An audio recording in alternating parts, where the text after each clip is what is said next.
રાજકોટથી આરોગ્ય કેન્દ્રમાં તાપણા મામલે અપાયા તપાસના આદેશ। આરોગ્ય કેન્દ્રમાં તાપણું કરનાર સામે કાર્યવાહી થઈ શકે છે। મીડિયા અહેવાલો બાદ તપાસના આદેશ અપાયા। શાપર આરોગ્ય કેન્દ્રનો વિડીયો વાયરલ થયો હતો।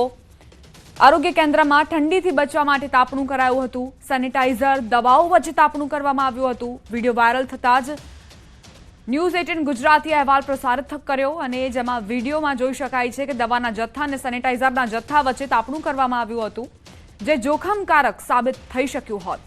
આ બેદરકારીના કારણે હવે તપાસના આદેશ આપવામાં આવ્યા છે।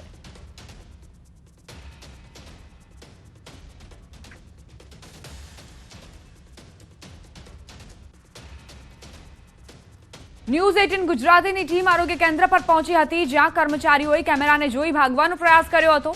ન્યૂઝ 18ના કેમેરાથી દૂર ભાગતા નજરે પડ્યા હતા। સમગ્ર મામલે જિલ્લા આરોગ્ય અધિકારીએ જણાવ્યું કે આરોગ્ય કેન્દ્રમાં કામ કરતા તમામ કર્મચારીઓના નિવેદન લેવામાં આવશે, તેમજ આગ લગાડવામાં આવી હશે તો દંડનીય કાર્યવાહી કરવામાં આવશે।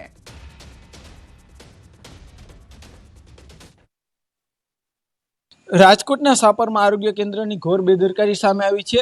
અહીંયા જે રીતના વાત કરવામાં આવે તો ગઈકાલે જે આરોગ્ય કેન્દ્ર છે અહીંયા તાપણું કરતા હોવાનો એક જાગૃત નાગરિક દ્વારા વિડીયો બનાવવામાં આવ્યો હતો। ખાસ કરીને આ જે છે અહીંયા જે ખાસ કરીને લાકડાનું છે અને આ જગ્યાએ એક્ઝેક્ટ અંદરની સાઈડ જે કહી શકાય કે અહીંયા તાપણું કરવામાં આવતું હતું, આ જગ્યાએ તાપણું થતું હતું। પાછળ જે કહી શકાય કે કેમિકલ ભરેલા કેટલાક કેન પણ છે, તેમાં સેનિટાઈઝર સહિતના જે કેન છે। તો બીજી તરફ આ જે છે સમગ્ર જે ફર્નિચરનું બનેલું છે, અહીંયા આખું લાકડાનું બનેલું છે। જો અહીંયા દુર્ઘટના સર્જાત, અહીંયા અકસ્માત જો આગ લાગત તો અનેક લોકોના જીવને પણ જોખમ થઈ શકત। હાલ અહીંયા અધિકારીઓ છે, આપણે એમની ખાસ કરીને અહીંયા કેટલાક જે છે મહિલા જે કર્મીઓ છે, આપણે એમની સાથે પણ વાત કરવાનો પ્રયાસ કરીશું। બેન, શું કહેશો, ગઈકાલે અહીંયા જે છે કે મીડિયાને જોઈને આરોગ્ય કર્મીઓ છે તે દૂર જઈ રહ્યા છે, બેન શું કાલે બન્યું હતું આપ જણાવી શકશો?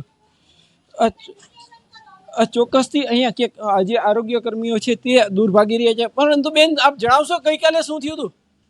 ક્યાંક મીડિયાથી જવાબ દેવાના બદલે દૂર જઈ રહ્યા છે, પરંતુ સ્પષ્ટ રીતે જોઈ શકાય છે કે અહીંયા ગંભીર બેદરકારી સામે આવી છે। રાજકોટમાં અગાઉ આરોગ્ય જે છે અગ્નિકાંડ જેવી ગંભીર ઘટના બની હતી। જો અહીંયા અકસ્માત સર્જાત, જો આગ લાગત તો અનેક લોકોના જીવને પણ જોખમ થઈ શકત। અહીંયા ક્યાંક જવાબ દેવો જોઈએ, મીડિયા સામે આવીને સ્પષ્ટ પોતાનો વિચાર છે તે પોતાનો પક્ષ છે તે રજૂ કરવો જોઈએ, પરંતુ ક્યાંક ને ક્યાંક અત્યારે મીડિયાથી પણ આ દૂર ભાગતા હોય તેવા દ્રશ્યો સ્પષ્ટ રીતે સામે આવી રહ્યા છે। હાર્દિક જોશી, ન્યૂઝ 18 ગુજરાતી, રાજકોટ।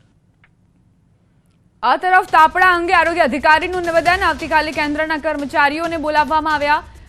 આરોગ્ય કેન્દ્રના સ્ટાફનું નિવેદન લેવામાં આવશે। આવતીકાલે એ લોકોને બધાને અમે લોકો બોલાયા છે, જે કર્મચારી છે એને પણ બોલાયા છે, જે અધિકારી છે એને બી બોલાયા છે, અને એ લોકોનું નિવેદન નોંધવામાં આવશે અને એના પછી આગળની શિક્ષાત્મક કે દંડાત્મક કાર્યવાહી કરવામાં આવશે। માનનીય ડીડીઓ સાહેબ સાથે મળીને એ લોકોની આગળની જે કાર્યવાહી છે એમાં અમે લોકો જે દંડાત્મક કાર્યવાહી છે કે શિક્ષાત્મક કાર્યવાહી છે એ કરવામાં આવશે। સંવાદદાતા હાર્દિક જોડાઈ ગયા છે વધુ જાણકારી સાથે। હાર્દિક, આપ જ્યારે આરોગ્ય કેન્દ્રમાં ગયા તે દરમિયાન આપે શું જોયું? જે કર્મચારીઓ હતા તેમણે તો ભાગવાનો પ્રયત્ન કર્યો જ, પરંતુ જે હાજર સત્તાધીશો હતા તેમના તરફથી કોઈ પ્રતિક્રિયા આવી? પોતાનો બચાવ તેમણે કર્યો હોય?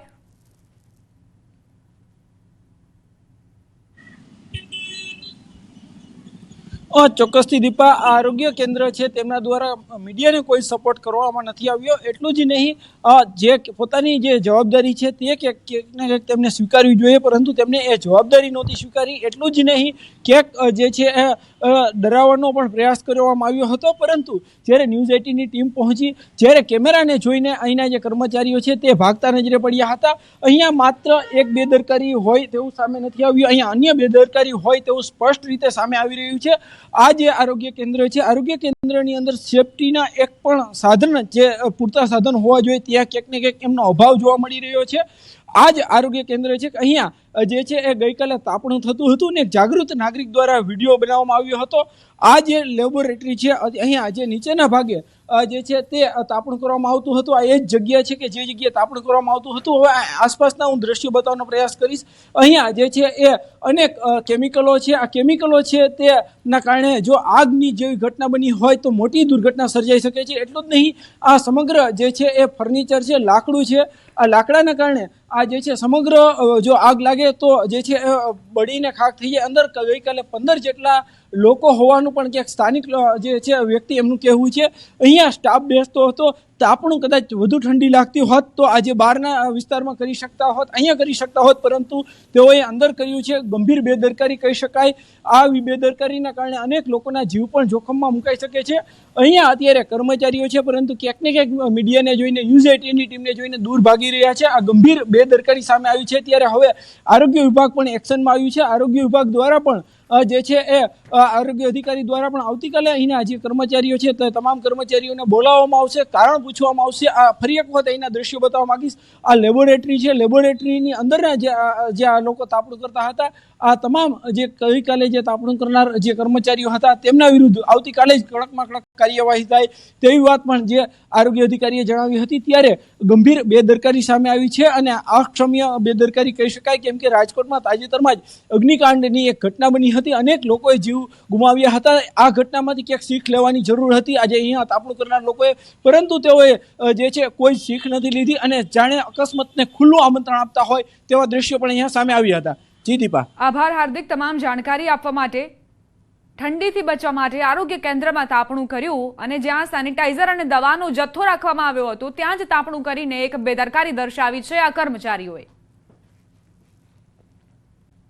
જમાલપુર બ્રિજ પાસે અકસ્માતની ઘટના બની છે. કાર ચાલકે અકસ્માત સર્જ્યો. 45 વર્ષીય મહિલાનું મોત નીપજ્યું. બે ઘાયલ. બેફામ રફતારનો કહેર જોવા મળ્યો છે. પોલીસ ઘટના સ્થળે પહોંચી છે. અમદાવાદમાં બેફામ રફતારના કારણે વધુ એકનો જીવ લેવામાં આવ્યો છે. 45 વર્ષીય મહિલા જેમને મોત મળ્યું છે. બે પહેલા ગુજરાત પોલીસ એક્શનમાં આવી ગઈ છે. અરવલ્લી સરહદ પર સઘન વાહન ચેકિંગ કરવામાં આવી રહ્યું છે, જેમાં હવે ન માત્ર પોલીસ પણ શ્વાન પણ તપાસમાં લાગ્યા છે. ડોગ સ્ક્વોડની મદદથી વાહનોની તપાસ કરાઈ રહી છે. દારૂના કેસ માટે ટ્રેન કરાયેલ ડોગ સ્ક્વોડની મદદથી તપાસ કરવામાં આવી રહી છે.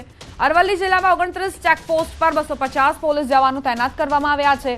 છેલ્લા 15 દિવસમાં પોલીસે 3 કરોડ ઉપરાંતનો દારૂ ઝડપ્યો છે. છેલ્લા 2 દિવસમાં કોમ્બિંગ દરમિયાન 101 દારૂના કેસ નોંધવામાં આવ્યા છે.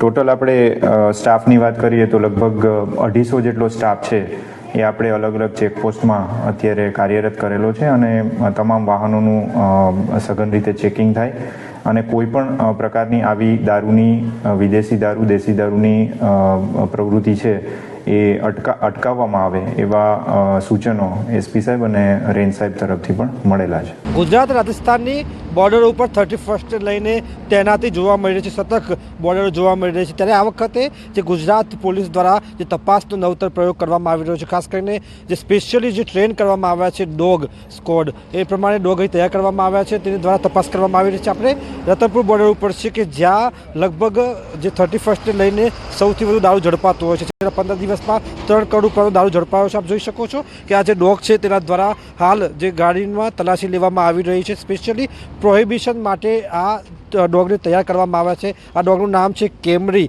અને સાથે જ અન્ય ગુજરાતમાં એક રાજકોટ ખાતે એક ડોગ રાખવામાં આવ્યો છે. આપ જોઈ શકો છો પોલીસ દ્વારા તમામ વાહનની જે ડેકી છે તપાસ કરવામાં આવી રહી છે કે કોઈ ખૂણામાં કોઈ દારૂનું જે વ્યસન, દારૂની જે સામાન લઈને જતા હોય, હેરાફેરી કરતા હોય.